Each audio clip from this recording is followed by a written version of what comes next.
오늘 우리에게 주신 하나님의 말씀을 보겠습니다. 이 복된 시간에 우리에게 주신 하나님의 말씀은 열왕기하 8장 1절에서 6절까지의 말씀입니다. 구약성경 열왕기하 8장 1절에서 6절 말씀, 믿음의 싸움이라는 제목으로 하나님의 말씀을 받겠습니다. 열왕기하 8장 1절에서 6절까지 말씀을 한 절씩 교독하시겠습니다. 엘리사가 이전에 아들을 다시 살려준 여인에게 이르되 너는 일어나서 내 가족과 함께 거주할 만한 곳으로 가서 거주하라. 여호와께서 기근을 부르셨으니 그대로 이 땅에 7년 동안 임하리라 하니, 여인이 일어나서 하나님의 사람의 말대로 행하여 그의 가족과 함께 가서 블레셋 사람들의 땅에 7년을 우거하다가 7년이 다음에 여인이 블레셋 사람들의 땅에서 돌아와 자기 집과 전토를 위하여 호소하려 하여 왕에게 나아갔더라. 그때의 왕이 하나님의 사람 게하시와 서로 말하여 이르되 너는 엘리사가 행한 모든 큰 일을 내게 설명하라 하니, 게하시가 곧 엘리사가 죽은 자를 다시 살린 일을 왕에게 이야기할 때에 그 다시 살린 아이의 어머니가 자기 집과 전토를 위하여 왕에게 호소하는지라.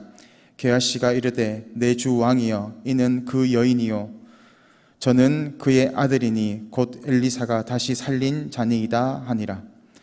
왕이 그 여인에게 물으매 여인이 설명한지라. 왕이 그를 위하여 한 관리를 임명하여 이르되 이 여인에게 속한 모든 것과 이 땅에서 떠날 때부터 이제까지 그의 밭의 소출을 다 돌려주라 하였더라. 아멘. 어떤 일을 하든지 쉬운 일은 없습니다. 처음에는 다 할만하다고 생각이 들겠지만 더 깊이 진행이 되고 더 깊이 들어가다 보면 일들이 더 힘들어지고 더 많은 것들을 해야 한다라는 것들을 깨닫게 될 때가 참으로 많습니다. 계시록을 보면 하나님의 말씀을 받은 요한의 모습이 나옵니다. 두루마리를 주면서 이것을 먹으라라는 천사의 명령에 요한은 그 하나님의 말씀이 적힌 두루마리를 먹습니다.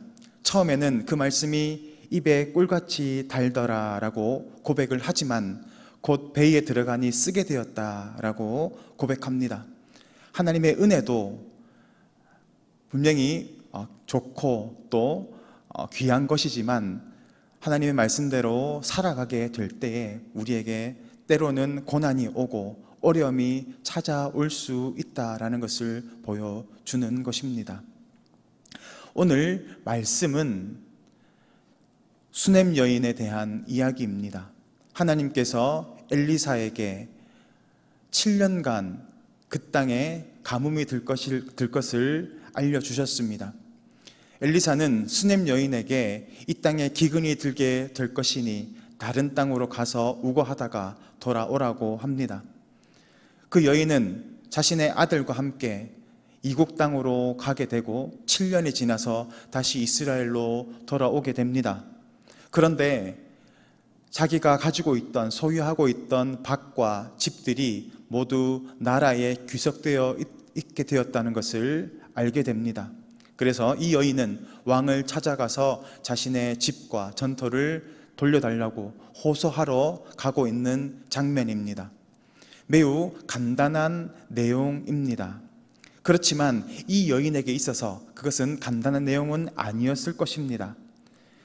일이 그냥 한 줄로 표현이 되어 있어서 그렇지 사실은 7년이라는 매우 긴 시간의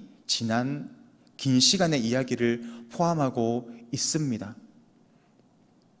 우리가 하나님의 말씀대로 살아가고 순종하고 나아갈 때 때때로 어려움이 찾아올 수 있고 또 고난이 동반된다라는 것을 우리는 기억해야 합니다.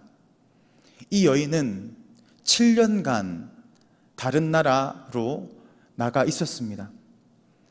그 당시에 여인의 모습으로 그리고 자신의 아이를 데리고 이국 땅으로 간다라는 것은 결코 쉬운 문제가 아니었을 것입니다. 지금도 그러하지만 이 당시에는 더 큰 어려움이 있었을 것입니다. 말이 통하지 않았을 것이고 문화도 완전히 달랐을 것입니다.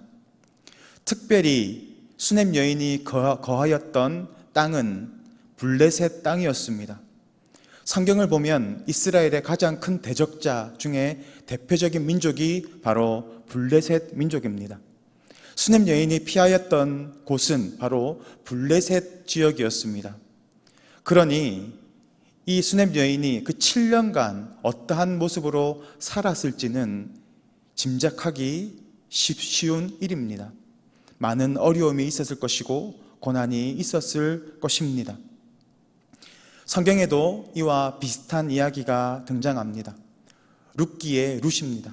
나오미입니다.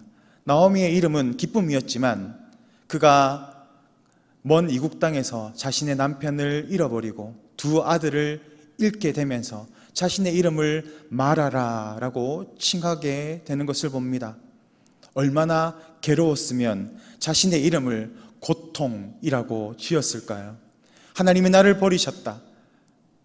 자신의 그 괴로움을 그 이름 안에 오롯이 표현하고 있는 것입니다.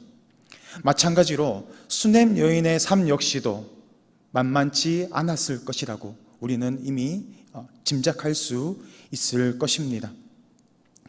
하나님께 나아갈 때에, 순종함으로 나아갈 때, 믿음의 삶을 살아갈 때 그것은 때때로 고난을 동반하고 매우 어려운, 또 참기 힘든 그런 상황들을 경험하게 됩니다.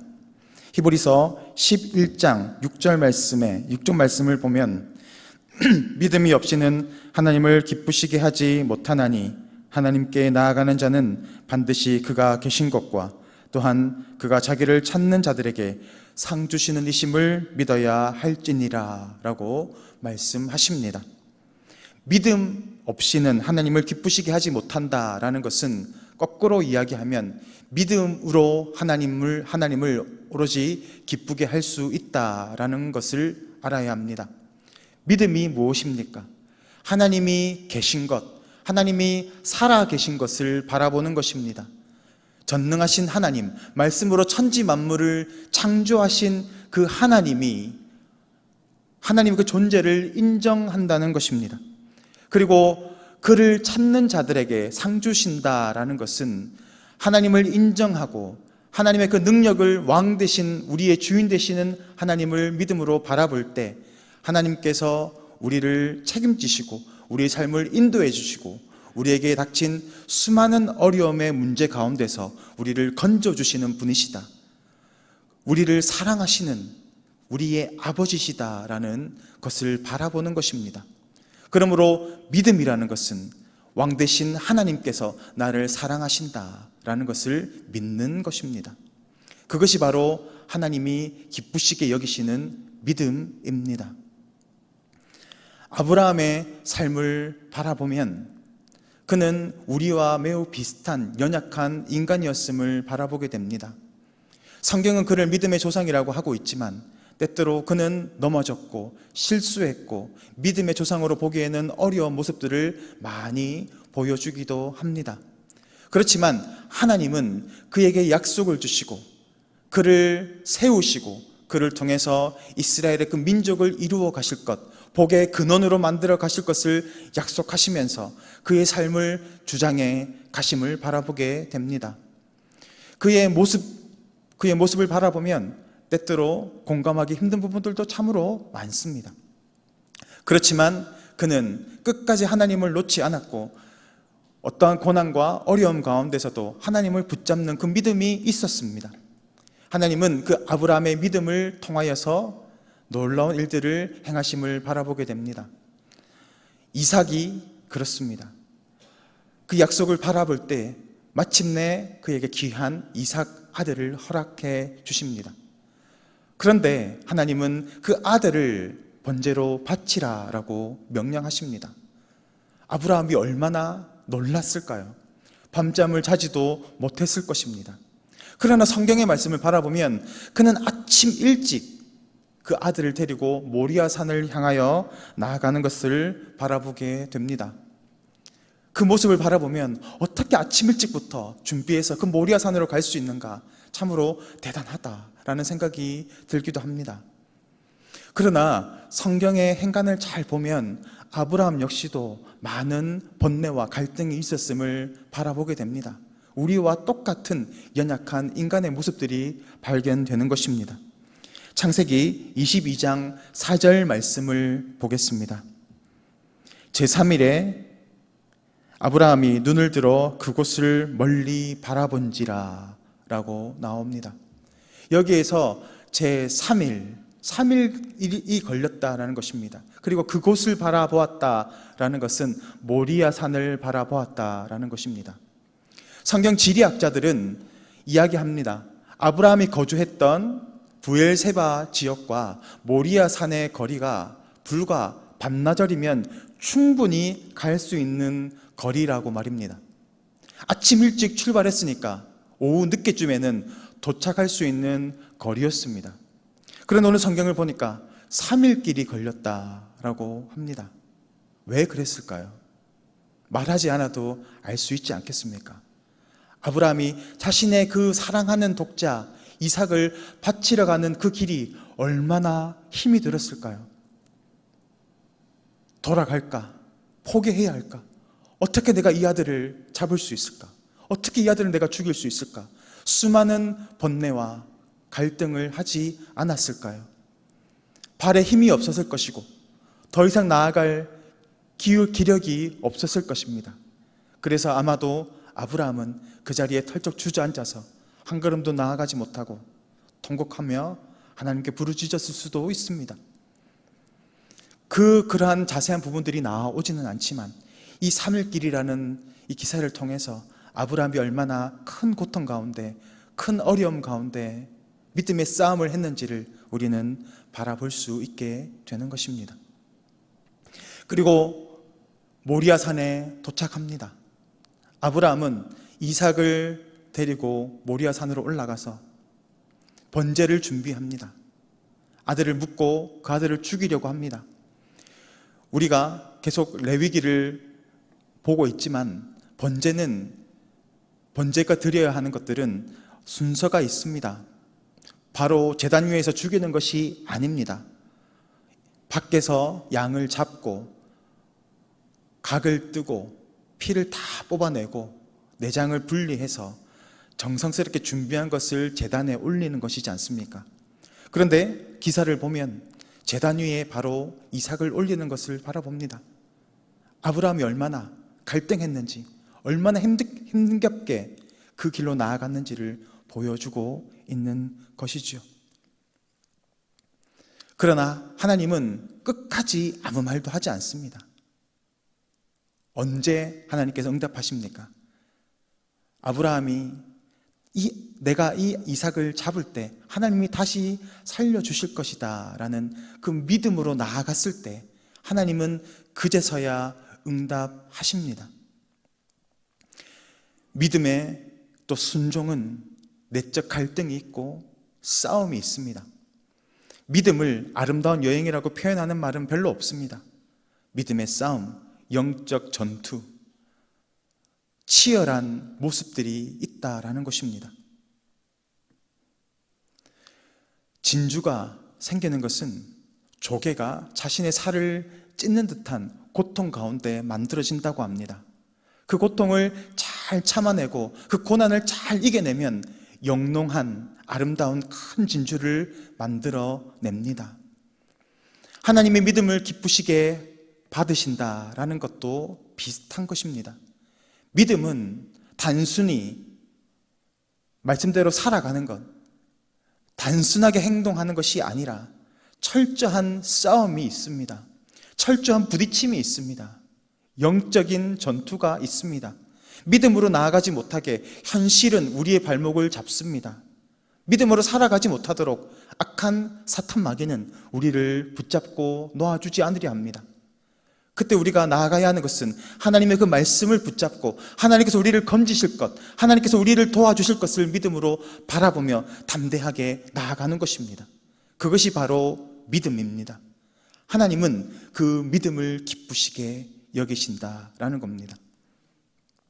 하나님이 오늘 아브라함의 믿음을 보시고 순양을 예비하셨던 여호와 이레의 하나님의 모습을 보이신 것처럼 오늘 수넴 여인에게도 동일하게 역사하시는 것을 오늘 본문을 통해서 바라볼 수 있습니다. 열왕기하 8장 4절 말씀을 보면 그때 왕이 하나님의 사람의 사환 게하시와 서로 말하여 이르되 너는 엘리사가 행한 모든 큰 일을 내게 설명하라 하니라고 기록됩니다.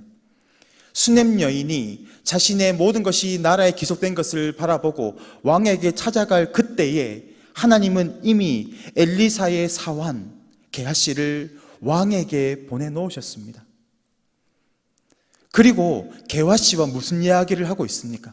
엘리사가 행한 놀라운 일들에 대해서 설명하고 있습니다. 엘리사가 어떻게 하나님에게 부름을 받았고 어떤 일들을 행하였는지를 쭉 이야기하고 있고 그때 마침 수넴 여인의 아들을 살리신 그 사건을 이야기하고 있을 때 성경은 이야기합니다. 그때 수넴 여인이 들어갔다. 타이밍을 보십시오. 하나님의 때가 있고 하나님의 시간이 있고 하나님의 방법들이 있습니다. 합력하여 선을 이루어 가시는 그 하나님의 놀라우신 역사를 우리는 이 기사를 통해서 바라볼 수 있는 것입니다. 믿음은 철저한 싸움입니다. 그렇지만 그 믿음으로 나아갈 때 하나님은 그 믿음을 기쁘게 받으시고 그 믿음으로 행한 하나님의 백성들을 이처럼 놀라운 방법으로 건져 가시는 것입니다. 우리는 하나님의 약속을 붙잡고 살아가는 사람들입니다. 우리에게 주시는 하나님의 약속들이 다 있는 줄 믿습니다. 그 약속들을 바라보며 나아갈 때 현실의 벽에, 현실의 문제에, 상황과 환경에 가로막힘을 경험하게 될 때가 참으로 많을 것입니다. 그러나 믿음으로 그 상황을 뚫고 돌파하며 지나갈 때 하나님은 그 믿음을 기쁘게 받으시고 우리가 알지 못하는 놀라운 방법으로 우리를 구원하시고 건져 나아가실 것입니다. 오늘도 이 말씀을 기억하면서 하나님의 말씀을 믿음으로 붙잡고 나아갈 때 하나님 반드시 우리를 건져 주신다라는 그 믿음으로 오늘도 우리에게 놓여있는 이 삶을 승리하며 나아가시기를 간절히 소망합니다. 이 시간 다 같이 기도드리겠습니다. 사랑의 하나님, 은혜를 감사합니다. 우리를 사랑해 주시고 하나님의 백성으로 삼아 주시고 특별히 우리에게 믿음을 허락하여 주셔서 상황과 환경의 문제를 바라보는 것이 아니라 하나님의 말씀을 바라보고 나아갈 수 있도록 성령 하나님을 우리 가운데 보내주시고 그 성령의 은혜를 통하여서 온전한 하나님의 약속의 말씀 가운데 나아가게 하시니 감사를 드립니다. 오늘 믿음의 싸움을 나아갈 때에 우리에게 고난이 오고 어려움이 오고 또 가로막힌 장애물들을 경험하게 될 터인데 주님께서는 이 말씀을 통하여서 그 상황과 환경을 바라보고 어려움들을 바라보는 것이 아니라 지금도 우리와 함께 하시고 우리를 도우시고 인도하시는 하나님을 믿음으로 바라보라고 말씀하시는 그 하나님의 음성을 듣기를 원합니다. 상황과 환경을 초월하여서 역사하시는 하나님을 믿음으로 바라보고 온전한 믿음 가운데 나아갈 수 있는 동북의 성도님들 될 수 있도록 성령 하나님 붙잡아 주시고 은혜를 다하여 주옵소서. 우리의 힘과 능력이 되시는 주 예수 그리스도의 이름으로 기도드립니다. 아멘.